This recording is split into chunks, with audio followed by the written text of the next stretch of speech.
Jusqu'à 13h, Côte-Nord. Attitude. Côte-Nord. Côte-Nord. Attitude. Et bon jeudi midi tout le monde et bienvenue à notre émission d'actualité et d'affaires publiques à Pure FM. Mon nom est Jean Saint-Pierre, j'anime l'émission Côte-Nord Attitude et le jeudi, je suis en co-animation avec mon ami Tommy Auger, journaliste à Cogeco TV. Bonjour Tommy. Bonjour Jean. Alors tu viens d'enregistrer avec Monsieur le maire de Sept-Îles, toi? Oh oui, notre émission Monsieur le maire vous répond encore une fois, une émission très chargée. On a parlé des événements, des tristes événements là qui sont survenus à Québec, qui ont même des impacts jusqu'ici. On a parlé de déneigement, évidemment, qui a pris quand même un grand bloc de l'émission. Et il sera là demain, hein? Pas demain, samedi qu'il y a une marche de solidarité avec les musulmans à Sept-Îles en partance de la rue Arnaud, point Maltais à 13h. Et puis, c'est plutôt avec la mairesse de Port-Cartier qu'on va s'entretenir dans les prochaines minutes. Hier, le conseil était réuni sur le budget. Exactement, on a déposé un budget là de 18 millions et demi là environ pour ce qui est de la ville de Port-Cartier. Pas grand changement, on a le même taux de taxe qu'en 2016. Donc ça c'était une des promesses là que la mairesse nous avait déjà annoncé qu'il n'y aurait pas grand changement de ce côté-là. Par exemple par contre là, il y a quand même plusieurs grands projets qui s'en viennent autant pour 2017 que pour le projet triennal donc 2017, 2018, 2019. C'est surtout sur ça qu'on se penchera avec la mairesse aussi là, des programmes qui ont été améliorés ou apportés en nouveau là, cette année.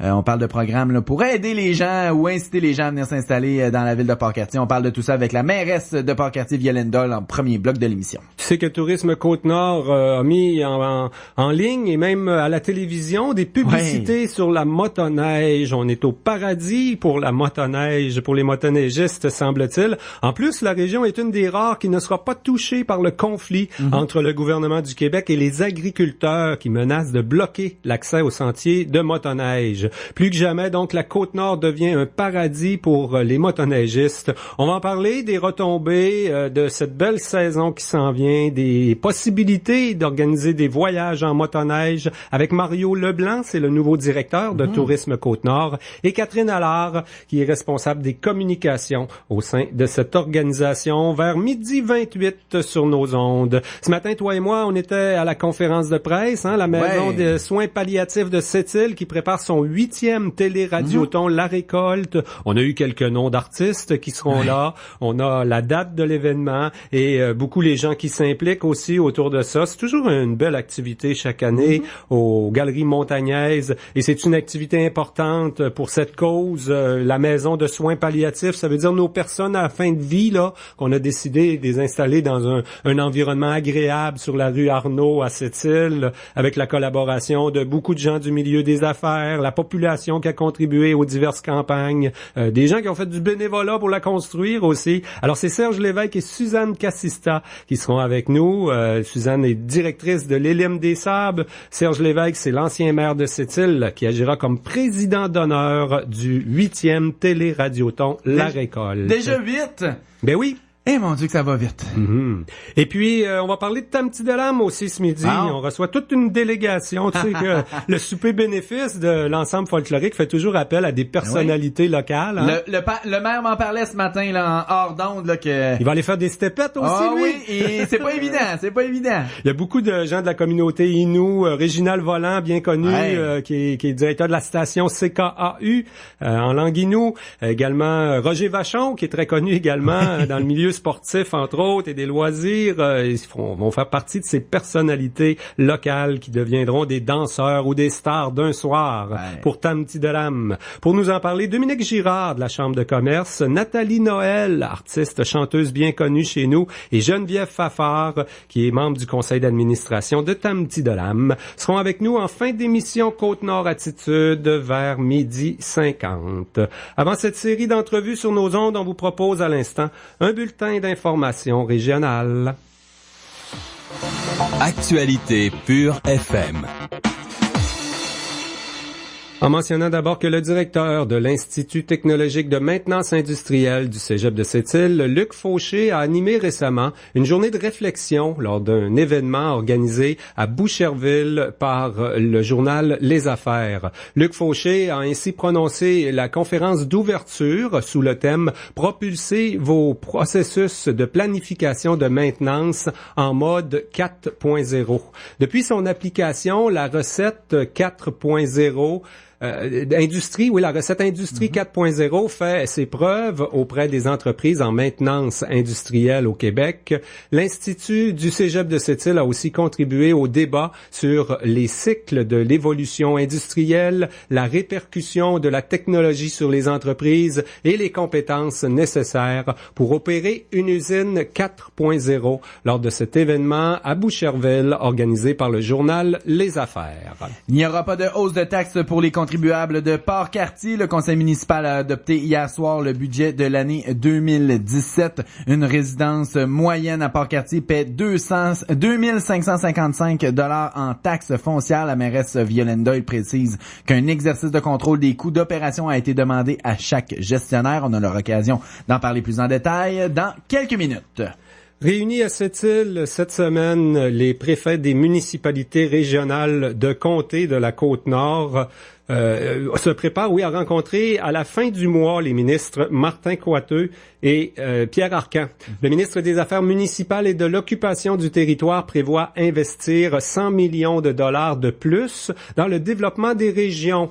La Côte-Nord veut sa part. Le président de la table des préfets de la Côte-Nord, Luc Noël, ne veut pas nécessairement que l'argent soit réparti au prorata de la population. Il a proposé au gouvernement du Québec d'inclure le prolongement de la route 138 en Basse-Côte-Nord dans les priorités provinciales pour que l'argent qui sera associé à notre région serve pour développer d'autres infrastructures. Dans le fond, ça prendrait le 100 millions au complet pour prolonger la route 138.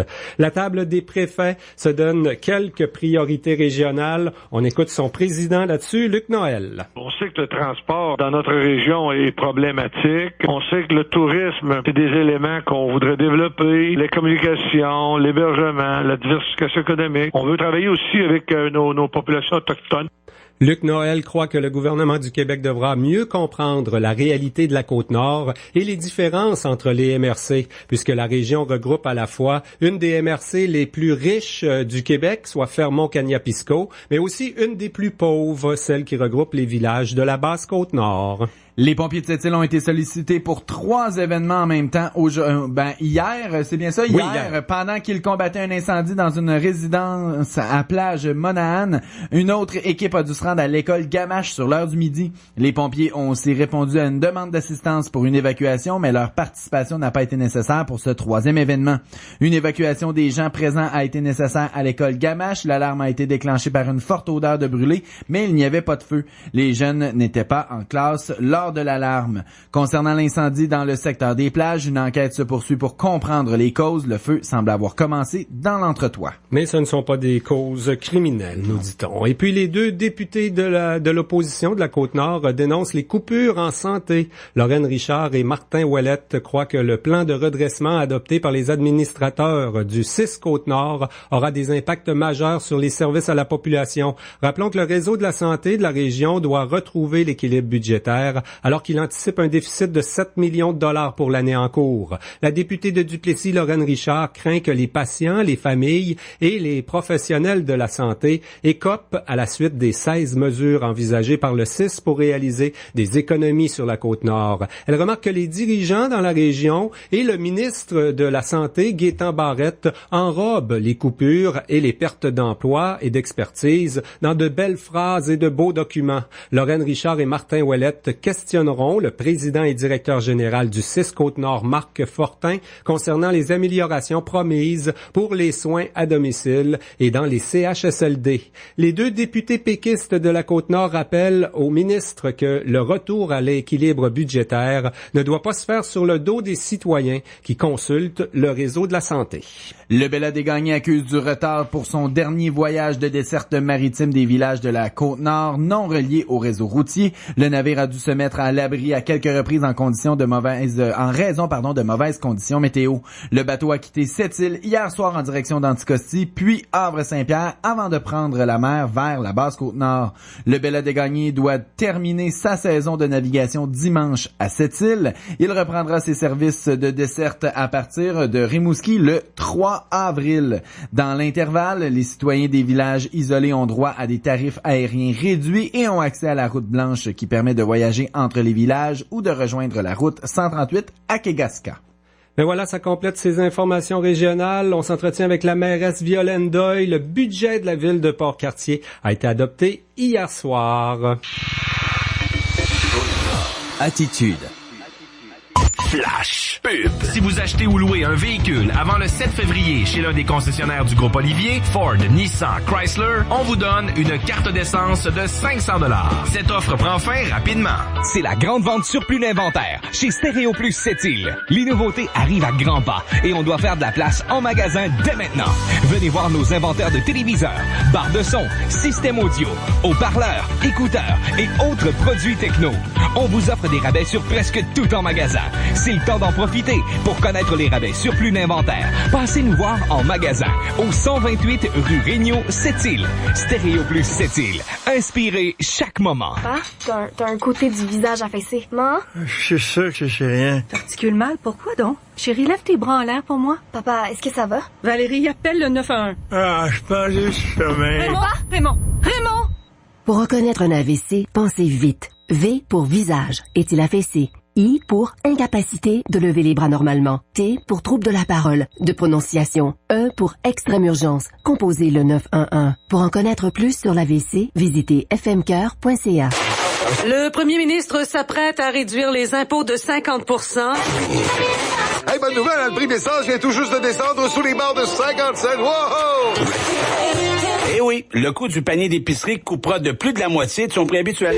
Si la vie était comme ça, on n'aurait pas besoin de la boutique Attraction. À la boutique Attraction, vous obtenez toujours un minimum de 50% de rabais sur une foule d'articles et d'activités offerts dans votre région. La boutique Attraction, des offres exceptionnelles sans exception. Visitez boutiqueattraction.com. De Nashville à la Côte-Nord. Je vous invite à être du rendez-vous ce samedi 17h pour De Nashville à la Côte-Nord. Vos salutations et demandes spéciales. Soyez-y samedi 17h à 21h. Pure FM 94.1. Le 94.1 Pure FM, c'est votre radio préférée. Mais vous pouvez pas nous écouter au travail parce que vous n'avez pas de radio au boulot? Pas de problème. Vous pouvez nous écouter en tout temps au www.purefm.com. Et vous voulez tout savoir et même participer à des concours exclusifs? Suivez-nous sur Facebook et Twitter. En plus, on publie plein de photos de bébés chats. Et je suis bien placée pour le savoir parce que c'est toujours moi qui les mets. Jusqu'à 13h. Côte-Nord. Côte-Nord. Attitude. Pure FM 94.1. Bon, on a de la difficulté à rejoindre la mairesse de Port-Cartier. On devait lui parler en direct à ce moment-ci. On a quand même le budget qui a été adopté hier, Tommy. Ben oui, on regarde ça, pas d'hausse de taxes d'abord. C'est peut-être ça qui intéresse les gens. C'est ça. La première chose, là, dès qu'une ville dépose un budget, la question, c'est toujours, bon, je vais-tu payer plus de taxes? Mon évaluation, c'est sûr que, ça dépend toujours de l'évaluation des maisons, mais jusqu'à maintenant, on a conservé le même taux de taxes du côté de la ville de Port-Cartier. Pour chaque 100 $ d'évaluation, on est à 91 sous du 100 $ d'évaluation. Donc, en moyenne, pour la maison moyenne, c'est difficile. C'est sûr qu'on peut faire toujours du cas par cas, là. Il y a des maisons mobiles, il y a des parcs de maisons mobiles, il y a des plus grosses maisons. Mais en moyenne, là, c'est 2555 $ de taxes qu'on paiera du côté de Port-Cartier. Les autres taxes, on n'a pas touché à ça non plus, hein? Des taxes de service, c'est le même prix que l'an dernier. L'eau, les déchets, tout ça, là, ça reste la même chose. Si on se compare, là, pour une population, là, à Port-Cartier, on est 6613 habitants.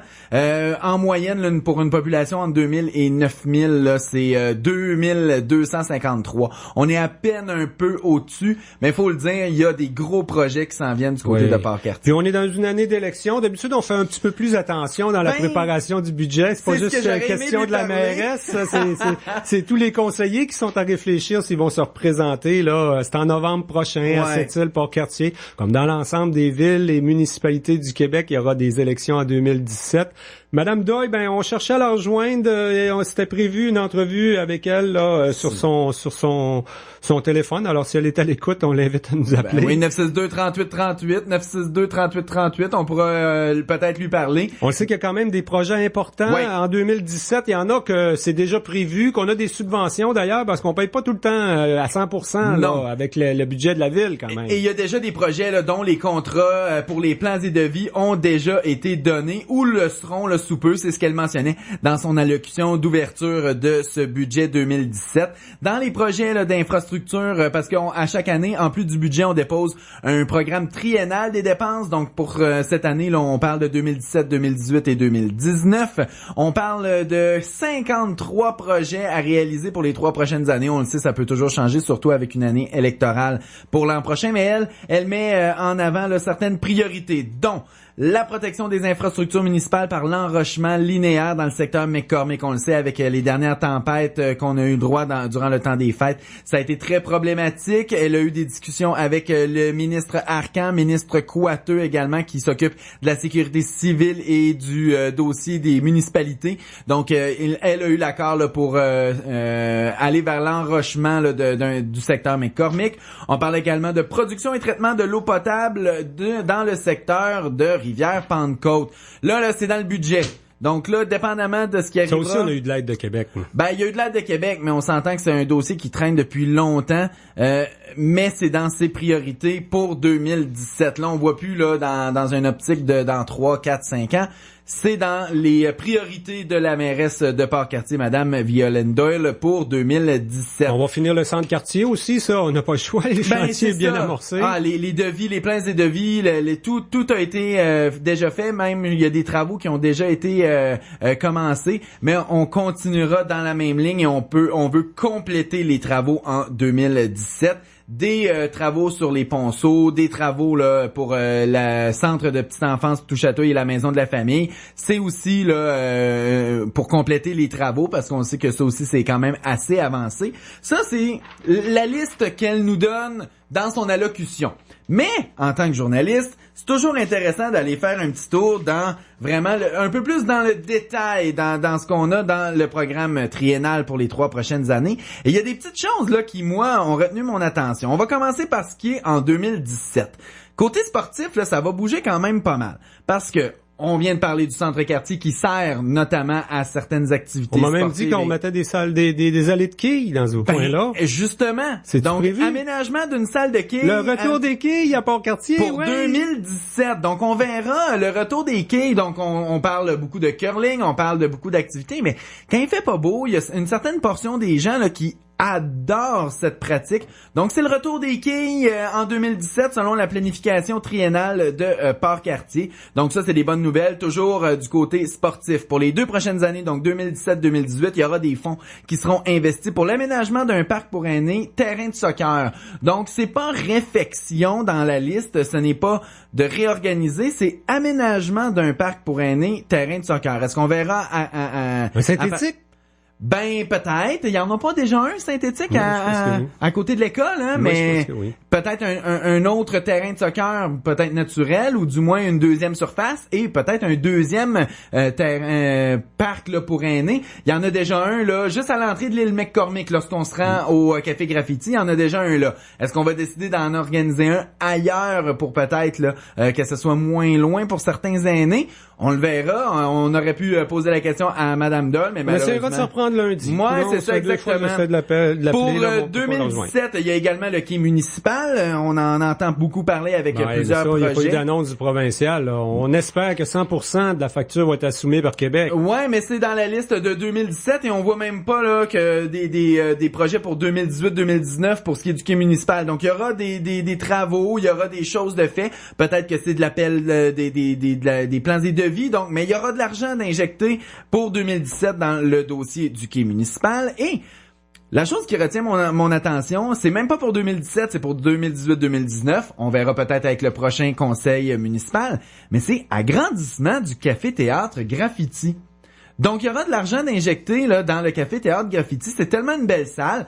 Agrandissement. J'espère que ça perdra pas, puis on connaît bien là, Yves Desrosiers là, qui est le directeur de la salle, mais faut pas que ça perde sa vocation de petite salle chaleureuse, conviviale, où la proximité est vraiment là avec les artistes. Moi, j'ai eu l'occasion d'aller voir un spectacle d'humour. J'étais à peine à quelques pieds de la salle et c'était extrêmement intéressant comme feeling, comme expérience, plutôt que la salle de spectacle de cette île correspond très bien à certains spectacles, mais on s'entend, quand on est dans les rangées à moitié de la salle ou même derrière ou à la mezzanine, c'est pas du tout le même ambiance qu'on peut retrouver au Café Théâtre Graffiti. Donc on s'est installé pour que ça devienne une salle utilisable à l'année, hein. À un moment donné, c'était saisonnier, c'est encore la programmation estivale qui est la plus forte là, qui a le plus d'envergure, mais on est capable de recevoir à peu près n'importe quel show en tout temps maintenant. Ben justement, est-ce que l'agrandissement permettra, est-ce que c'est plus du côté des loges, parce que je sais que les loges sont assez limitées là.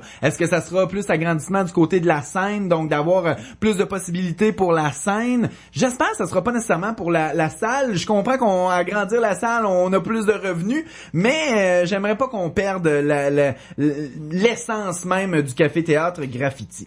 Ça, c'était pour les projets d'immobilisation qui ont retenu mon attention.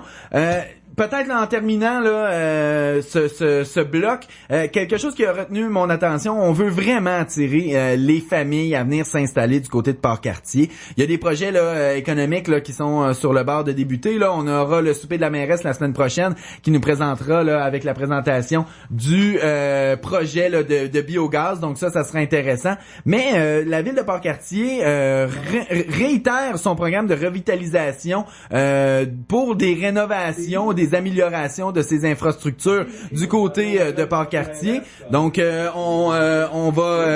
on va même améliorer là, ce programme pour permettre aux gens de rénover, et on instaure un nouveau programme même. Donc ça sera de l'aide à la propriété. Donc pour des gens qui veulent se construire ou acheter une demeure sur le territoire de la ville de Port-Cartier, ça se décline comme suit. Une personne seule aura 1 000 $, une famille, donc j'imagine là un couple, 1 500 $, une famille avec un enfant 2 000, une famille avec 2 enfants 2 500 et une famille avec 3 enfants ou plus, ce sera 3 000 $.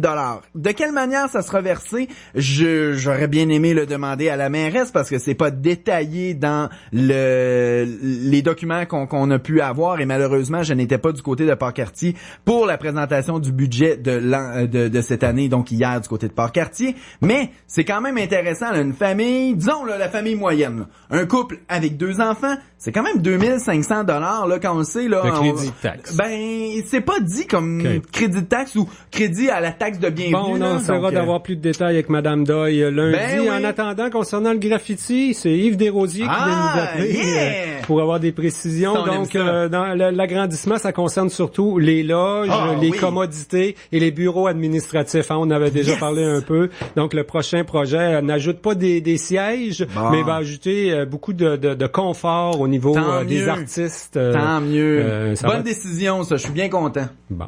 Alors voilà pour le budget de Port-Cartier. Comme je vous le disais, on devait s'entretenir avec la mairesse. Ça avait été convenu avec des gens de son entourage à la ville. On s'est bien débrouillé pareil. C'est des choses qui arrivent. On s'est bien débrouillé pareil. C'est ça. On l'avait entre les mains, le budget. Et peut-être inviter les gens. J'imagine que la ville de Port-Cartier va le déposer sur son site Internet. Parce que c'est bien fait, ces documents-là. Il y a des pointes de tarte pour voir la partie de revenus qui vient des contribuables, des industries, des commerces, tout ça. C'est quand même les dépenses. Là, c'est très, très bien fait. Puis il y a beaucoup, beaucoup de détails. Alors, on vous invite à aller voir le site Internet de la ville de Port-Cartier. Sans doute que le budget va s'y retrouver assez rapidement. Il a été voté hier par le conseil municipal. Dans quelques instants, on parle de tourisme et de motoneige sur nos ondes. Jusqu'à 13h. Côte-Nord. Côte-Nord. Attitude. Du lundi au vendredi à 9h40 et 16h45, Aluminerie Alouette présente En bref chez nous, une émission consacrée aux organismes à but non lucratif. Aluminerie Alouette vous permet d'en apprendre plus sur les activités organisées par des gens de chez nous. En bref chez nous, à 9h40 et 16h45. Présenté par Aluminerie Alouette. Côte-Nord. Attitude.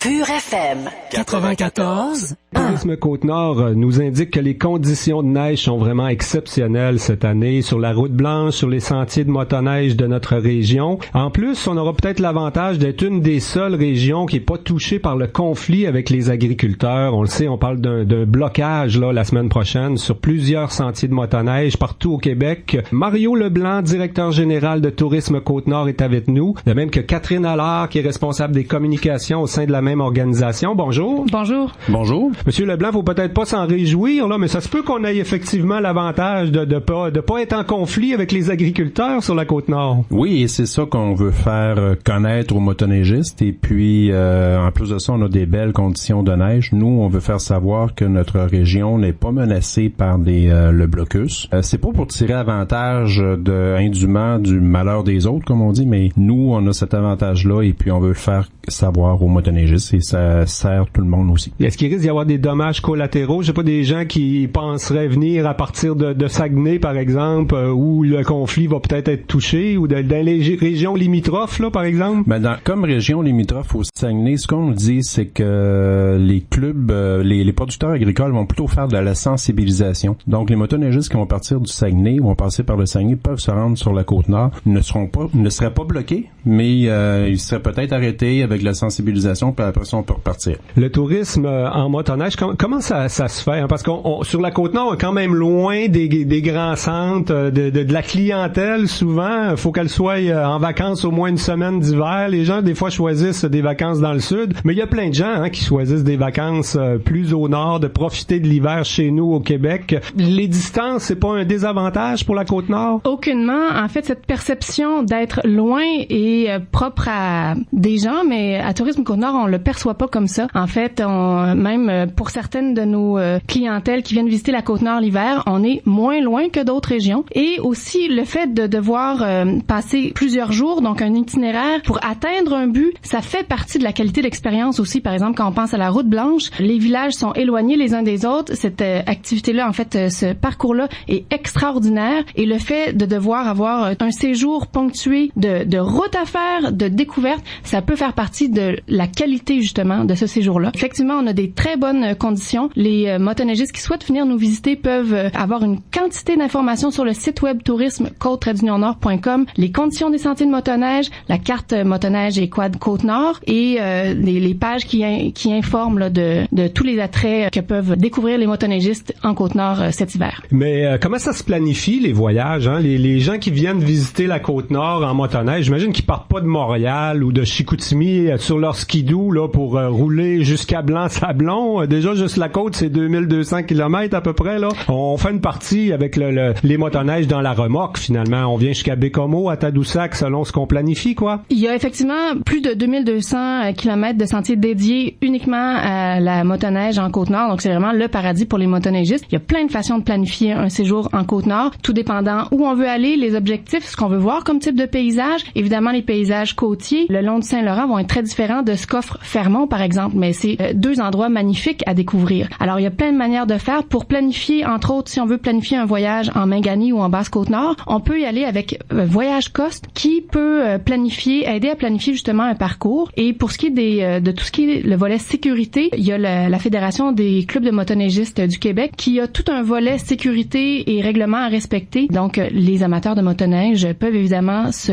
référer à ce site-là, leur fédération, les clubs et tout ça, pour être bien au courant de planifier avec l'essence, avec si c'est un trajet court ou long, les éléments, être bien habillés, vérifier les conditions des sentiers, la météo, avoir des équipements adéquats. Et donc, mais tout ça, on peut s'informer de ça par le site web de Tourisme Côte-Nord, par les fédérations des clubs, en appelant également différentes agences qui peuvent aider à planifier un voyage. Ça se planifie, oui, un voyage. Pour être sécuritaire, finalement, la région, elle est sécuritaire. Hein? Je voyais juste la route blanche là au ministère des Transports. On m'a déjà expliqué qu'il y a des puis des chalets, là, quand les villages sont un peu espacés. Il y a vraiment des haltes sécuritaires qui permettent, à un moment donné, il y a des tempêtes qui arrivent, puis on les a pas vu venir. On est dans une région tout à fait sécuritaire, malgré les distances. Et c'est ça qui fait vraiment la réputation de la Côte-Nord. On l'entend beaucoup lorsqu'on va dans les salons motoneige, justement, autant aux États-Unis par le Québec maritime qui nous représente que dans les autres salons des véhicules motorisés ou des salons des motoneiges à Québec ou à Montréal. C'est que nos sentiers sont larges, nos sentiers sont bien balisés, c'est sécuritaire. Il y a plein de points d'accès partout pour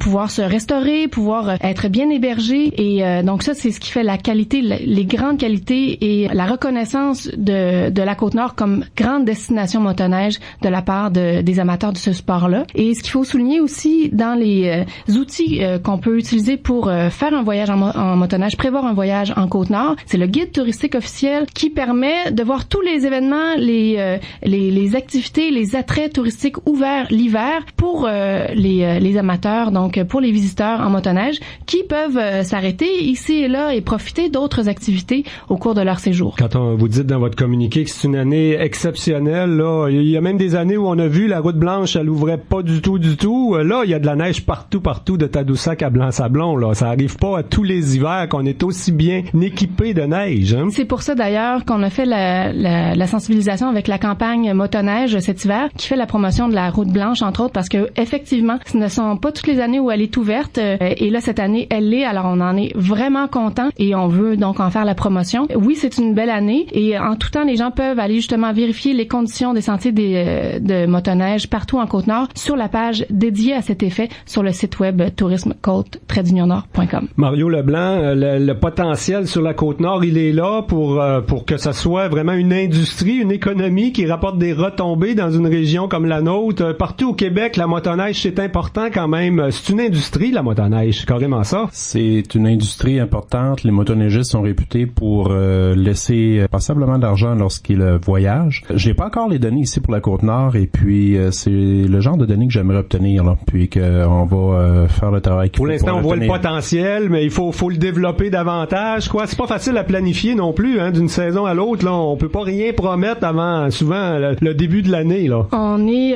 aussi, si je peux ajouter à cette information-là, Tourisme Côte-Nord travaille très fort à améliorer ses données, la cueillette de données sur, justement, les motoneigistes qui viennent nous visiter. Et donc, ça, c'est un travail qu'on doit faire, là, qu'on fait depuis quelques années et qu'on continue à faire auprès de nos membres également pour mieux comprendre cette clientèle-là, ce dont elle a besoin pour ajuster notre service à cette clientèle-là. Mais c'est vrai que les données jusqu'à présent sont difficilement accessibles.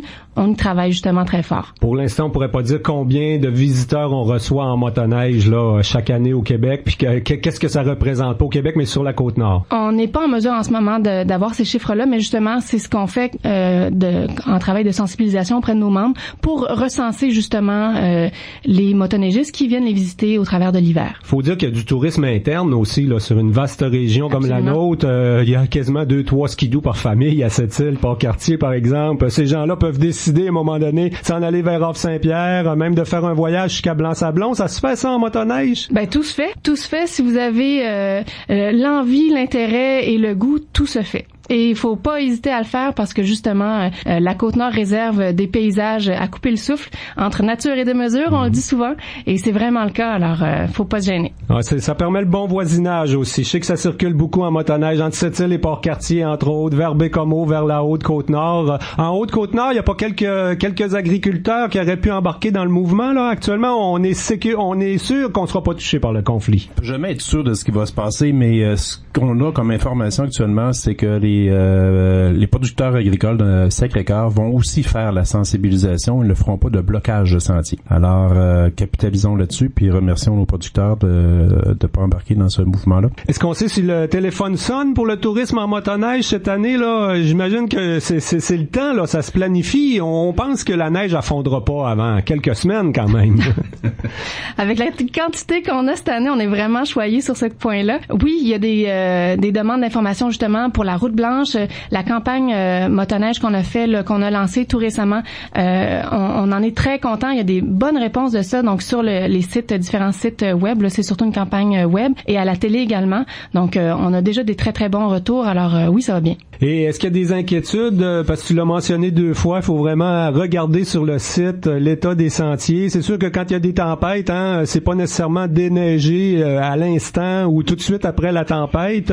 Il y a aussi beaucoup de bénévoles là-dedans, les clubs de motoneigistes qui entretiennent. Certains ont des employés comme Sept-Îles Port-Cartier pour passer la dameuse, là, comme on dit, mais il y a quand même des plus petits clubs où les bénévoles sont moins nombreux dans les villages. Vous êtes sûr que ça reste toujours ouvert, ou en tout cas qu'on a l'information sur le site, là? Ben, ça fait partie des notions de base de sécurité quand on prévoit un voyage. Donc, il y en a plein d'éléments là, à valider avant un tel voyage. Mais c'est sûr que regarder les conditions des sentiers, ça fait partie de la base. Et c'est pour ça que Tourisme Côte-Nord, justement, a mis de l'avant cette page-là des conditions de sentier qui est mise à jour dès qu'on a l'information de la part des clubs. Donc, dès que les clubs peuvent nous mentionner, oui, c'est balisé, oui, c'est de nouveau ouvert le sentier où ça a été mis à jour. Donc, nous, on a quelqu'un dédié dans l'équipe de Tourisme Côte-Nord pour mettre à jour la page des conditions de santé de motoneige. En même temps, avec les moyens informatiques modernes, là, on a probablement l'information très rapidement. Il est bien fait, votre matériel, la carte. On peut voir un peu comme Québec 511, là, pour le réseau routier au Québec. On peut voir si le sentier est ouvert, avec du vert, du rouge. Il y a des petites motoneiges avec un bonhomme dessus dessiné aussi, si on va pas sur la carte. C'est quand même du bon matériel qu'on a développé au fil des ans.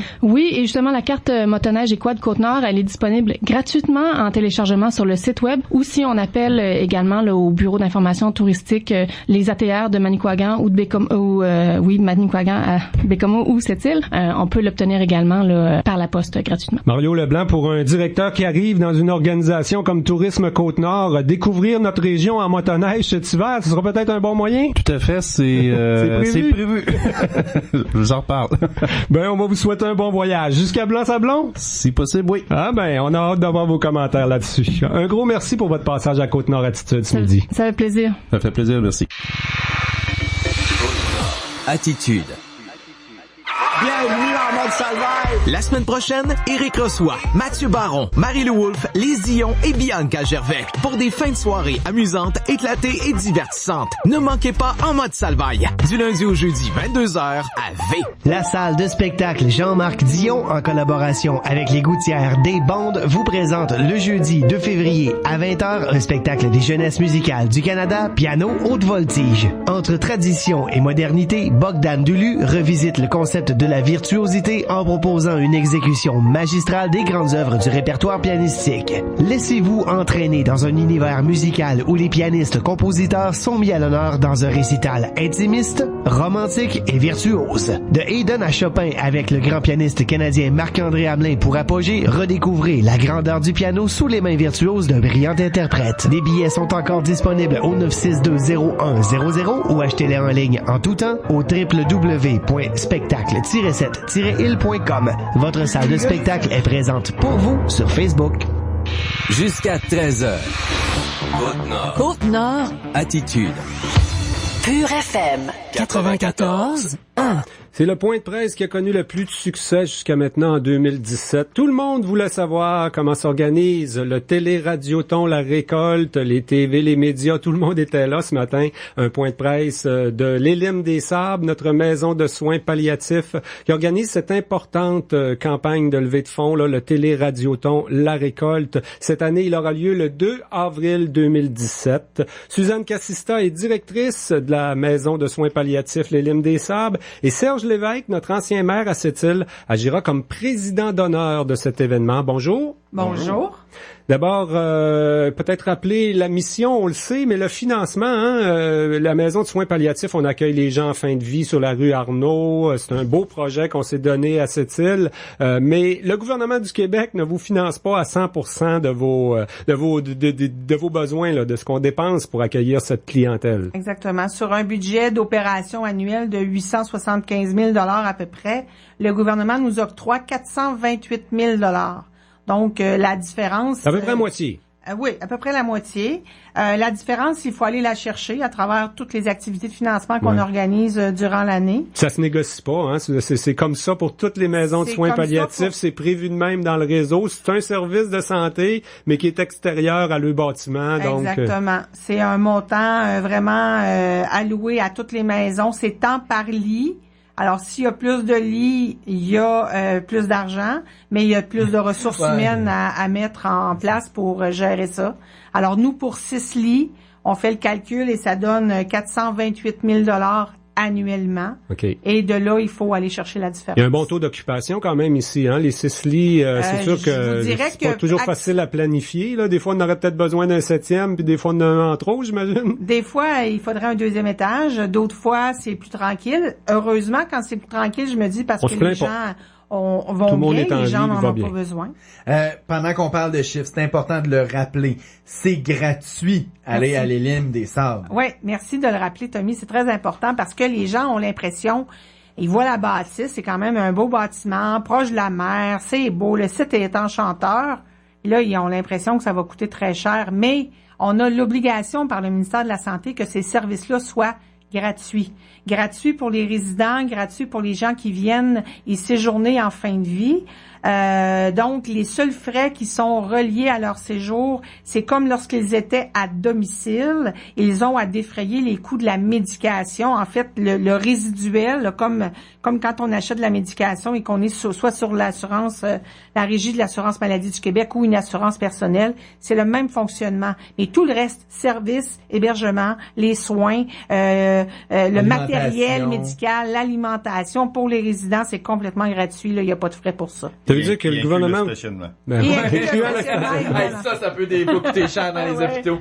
Donc, mais dans le fond, le gouvernement vous oblige à aller enlever de fonds. C'est comme ça que ça marche. C'est imposé par le système, si on veut. C'est imposé par le ministère de la Santé, puis c'est clair dans la politique de 2004. Les maisons de soins palliatifs ne peuvent pas charger aux résidents, ne peuvent pas donner une facture. Ça doit être gratuit et les maisons, donc, sont dans l'obligation d'aller chercher tout le financement supérieur à la subvention là, du gouvernement. Et Suzanne Cassista, elle était là dès le début de l'Élim des Sables. Au début, on cherche sa place dans l'industrie des dons à cette île, mais finalement, vous avez trouvé vos créneaux pour aller chercher les fonds que vous avez besoin sans trop nuire à d'autres organisations autour. Le Téléradioton, la récolte, c'est un bon exemple depuis 8 ans maintenant. Ben, on a trouvé des activités qui sont uniques, qui sont particulières. On a fait notre nom avec ça, mais c'est aussi, ce que j'expliquais ce matin, c'est que l'Élim des Sables, ça touche de plus en plus de gens. Donc, il y a de plus en plus de gens qui sont touchés par ça. Seulement au cours des 12 derniers mois, on a accueilli 100 familles. On a accompagné 100 personnes en fin de vie. Alors, c'est 100 ambassadeurs de plus sur le marché de la philanthropie qui vont dire, oui, mais ma cause maintenant, moi, c'est l'Élim des Sables, ou je la supporte, ou je l'encourage, ou je vais diviser ma tarte autrement de généreux donateurs pour donner à l'Élim des Sables. Alors, c'est comme ça qu'on a fait notre chemin tranquillement. Puis après quelques années comme ça, presque toutes les familles ont connu quelqu'un, un proche ou un voisin, un ami, un employé. Tout le monde a un petit peu un lien avec l'Élim et le Téléradioton. C'est une façon d'aller en chercher justement auprès de monsieur, madame, tout le monde aussi. Ben, c'est ce qu'on voulait quand on a mis cette activité-là en branche. Je me souviens, dans une rencontre avec Daniel Brault à l'époque, avec Martineau Bouchard, avec des collaborateurs, on se disait qu'est-ce qu'on ferait? Bon, moi, j'avais un bagage de radio, un autre avait un bagage de télévision, Martineau avait un bagage de radioton aussi. Alors, on a tout mis ça ensemble. Puis, ça a donné l'événement qui a commencé tranquillement. La première année, Tommy, si tu te souviens, on avait amassé 92 000 $ et l'an passé, 202 000. Donc, on a fait un bon saut. On a fait un bon saut en 7 ans, mais... Ben, moi, si je serais nommé président d'honneur cette année, ça me ferait peur, ça. On passait de 92 000 à 200 000. Est-ce que tu y passes la commande de passer de 200 000 à 400 000, là? Non, mais là, ça nous a pris 7 ans à passer de 92 à 202. Moi, j'y passe la commande de remplir l'objectif de 175. On est très réaliste là, avec un 175, mais j'ai bon espoir qu'on dépassera ce montant-là cette année. Serge Lévesque, c'est la deuxième fois que vous venez nous voir en peu de temps. La dernière fois, c'était pour nous dire que vous allez vous associer un peu plus tard dans la saison au Relais pour la vie, qui est aussi une très bonne cause, le cancer, bien sûr. Une belle activité aussi à cette île qui s'organise. Je pense au début de juin, si je me souviens bien, le Relais pour la vie. Mais là, on vous associe maintenant à l'Île des Sables. C'est quoi? Vous vous ennuyez à la retraite? Fallait s'impliquer, quoi? Non, pas du tout. Je ne m'ennuie aucunement. C'était pas mon objectif de m'ennuyer non plus. Non, on m'a invité à me joindre à l'équipe, ce que j'ai trouvé très flatteur. C'est un organisme en lequel j'ai toujours cru dès le début. D'ailleurs, à la formation. Étiez-vous maire quand ça a commencé? Vous étiez à la mairie, non? Vous étiez conseiller municipal quand même. Pas conseiller non plus. Non, c'est après? Au tout début, lors de la formation du premier CA, j'étais le président. Vous étiez le premier président. À ce moment-là. Je veux dire, c'était avant l'ouverture, la construction, tout ça. Le projet était en gestation. On avait déjà identifié des personnes généreuses qui se proposaient de prendre en charge la construction à leurs frais pour ce qui est de la main-d'œuvre. Oui, il y a eu du bénévolat, des entreprises aussi qui ont donné. Monsieur Imbeau, entre autres, là, voilà. Il y a deux personnes très, très présentes pour la construction. Monsieur Pelletier, deux gens du milieu de la construction. Donc, l'équipe là, concoctait le projet. Ça s'est précisé avec le temps. Et moi, j'ai fait un certain temps là, sur le CA jusqu'à ce que je sois intéressé par la chose politique. Donc, j'ai pris une autre avenue. Mais j'ai quand même gardé un œil là, très vigilant, dans le sens intéressé, sur la cause de l'Île des Sables. Mm-hmm. Et ça n'a jamais changé. Et ça culmine maintenant qu'on m'a sollicité pour la présidence d'honneur. Au début, le conseil, les premiers gens à s'impliquer, on voyait venir un peu ça. Hein? On le savait qu'il faudrait aller chercher du financement dans le milieu, en plus évident. Des subventions. C'était évident. Parce que à l'époque, je sais pas, Mme Suzanne peut le préciser, à l'époque, le mode de financement allait avec le nombre de lits et l'occupation. Donc, il fallait que tu atteignes, je crois, 60%, quelque chose du genre. Donc, on s'était fié beaucoup sur l'expérience de Bécomo, puisque la vallée des Roseaux était déjà en existence là-bas.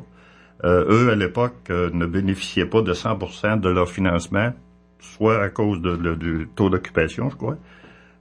Donc, ça représentait un défi parce que personne sur le CA avait l'expérience de ce que pouvait être une maison de soins palliatifs. Voilà. Il n'y en avait pas à cette île et le seul endroit dans la région où on pouvait se référer, c'était Bécomo. Et c'est toujours un sujet délicat.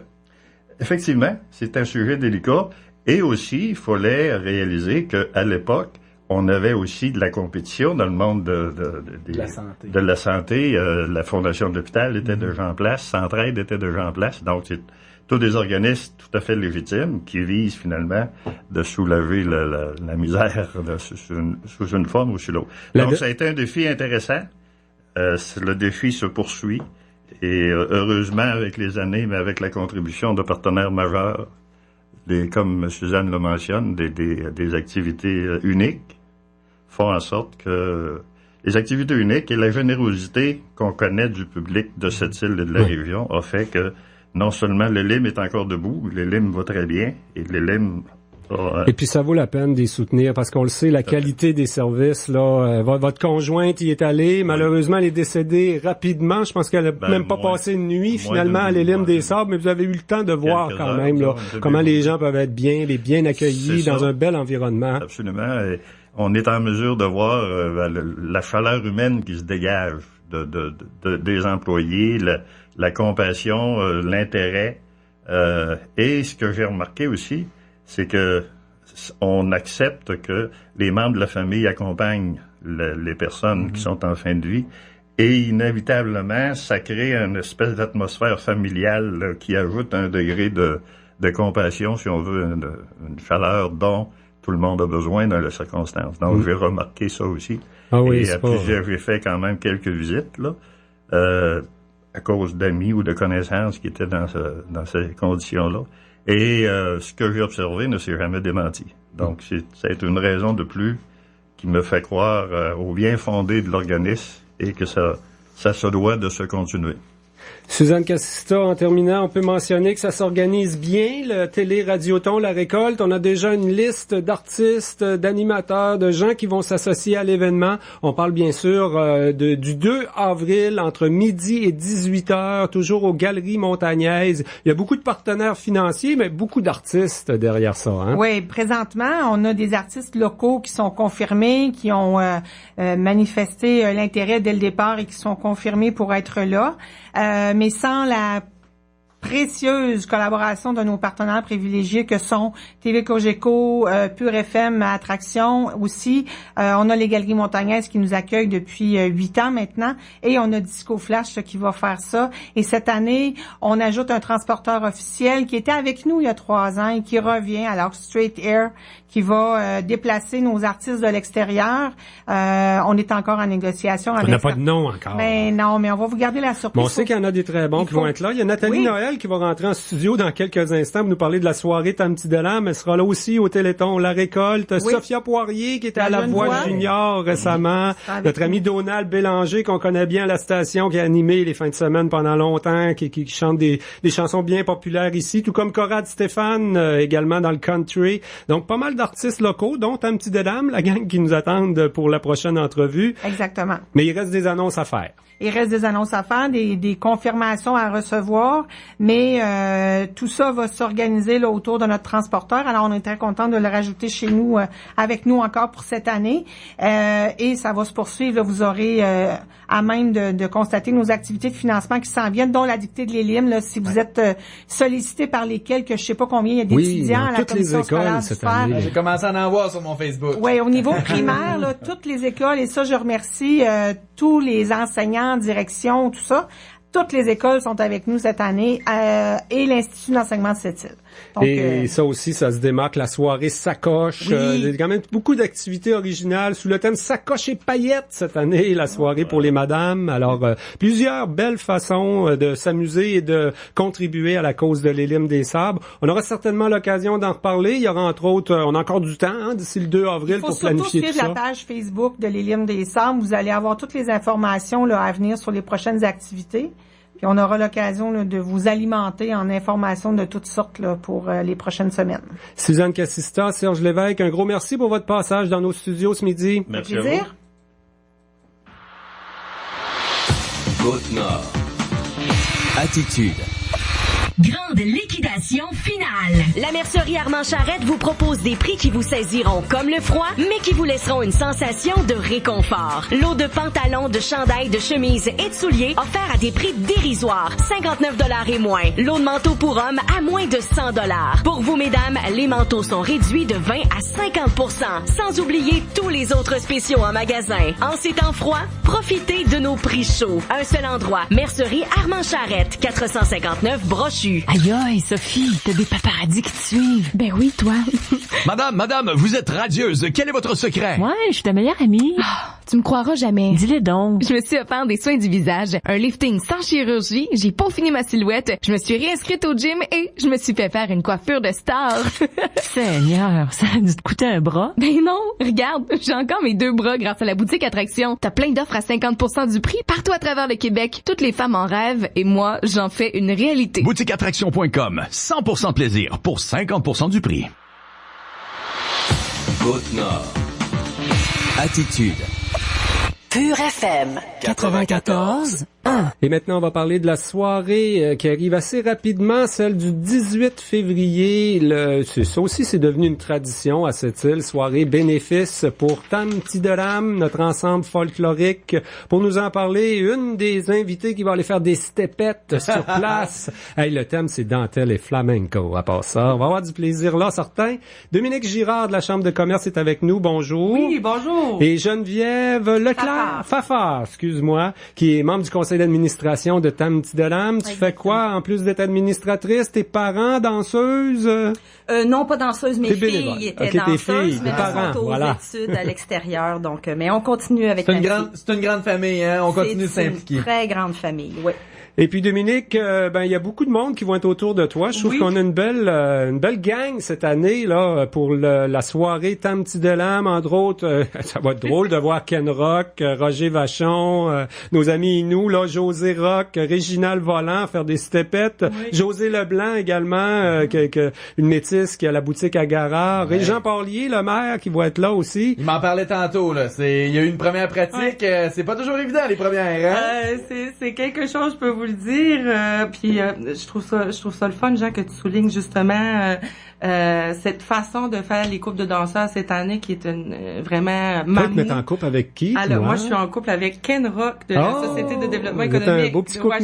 Ça fonctionne bien en plus par vos fonctions. Écoutez, je vous laisserai y en parler, vous en parler lui-même. Mais oui, ça va bien.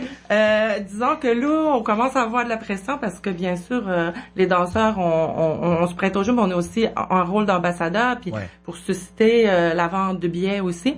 Fait qu'on s'est un peu plus penché là-dessus sur nos pratiques. Fait que là, on revient aux pratiques parce que je vais vous dire de quoi là on a. Toi, t'avais accepté avant qu'ils te disent le thème dentelle et flamenco finalement. Moi, j'avais pas tout compris. Mais vraiment, j'étais super heureuse d'embarquer. C'est Josée Penneau qui elle l'avait déjà fait avec son mari. Paul Bouffard. Fait comment dire non à José, puis aussi c'est ça la cause de la troupe qui sont des fiers ambassadeurs à Tam Petit Delam, des fiers ambassadeurs de Sétyr.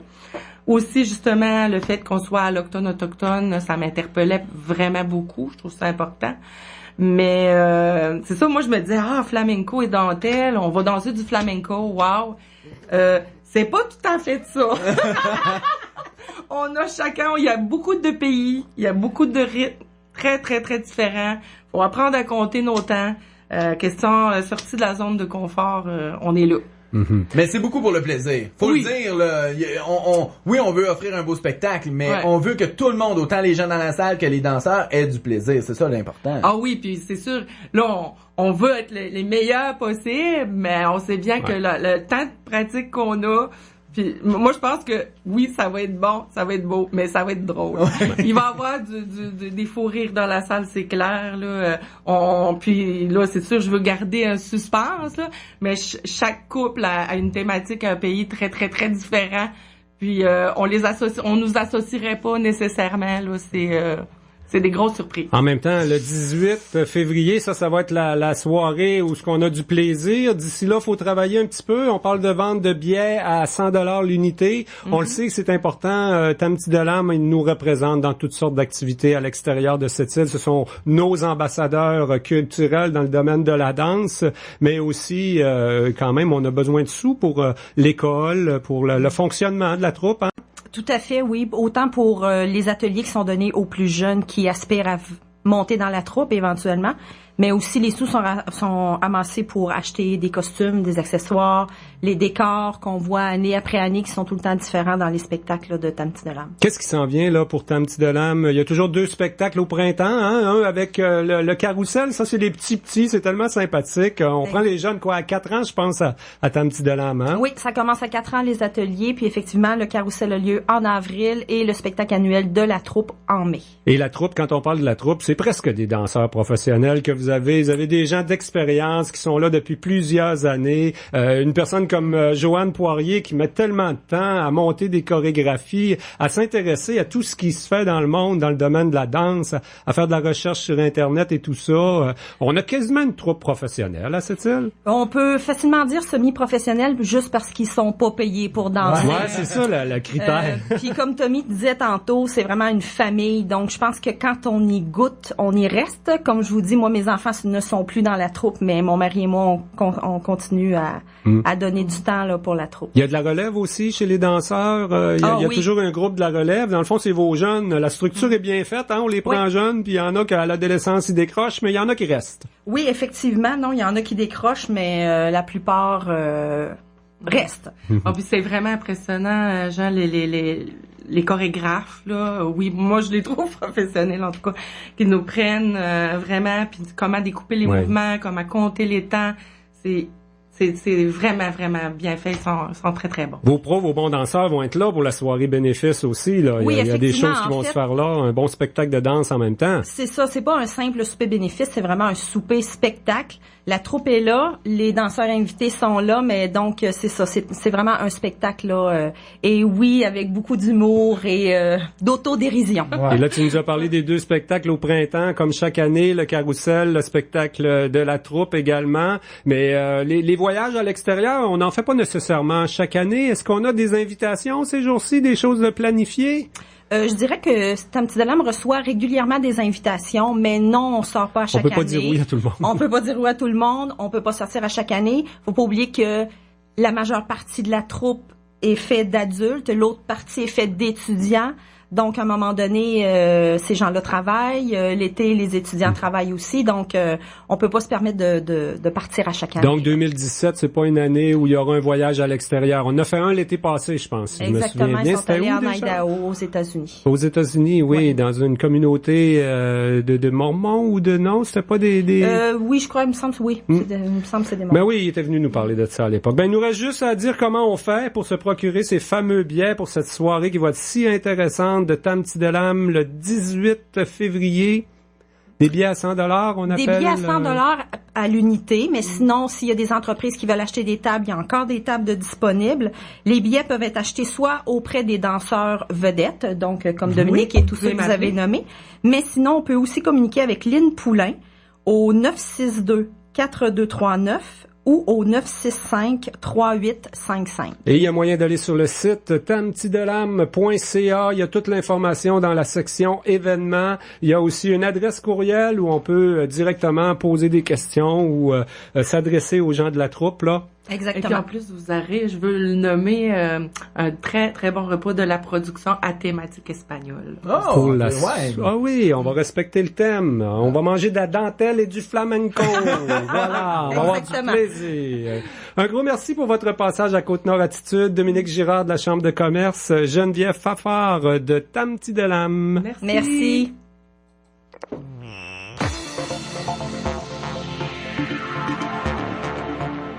Tommy Auger, un gros merci pour la co-animation. Aujourd'hui est mardi. À Cogeco TV, on surveille quoi, là, en fin de semaine? On va voir tes reportages. T'as dit qu'on était mardi?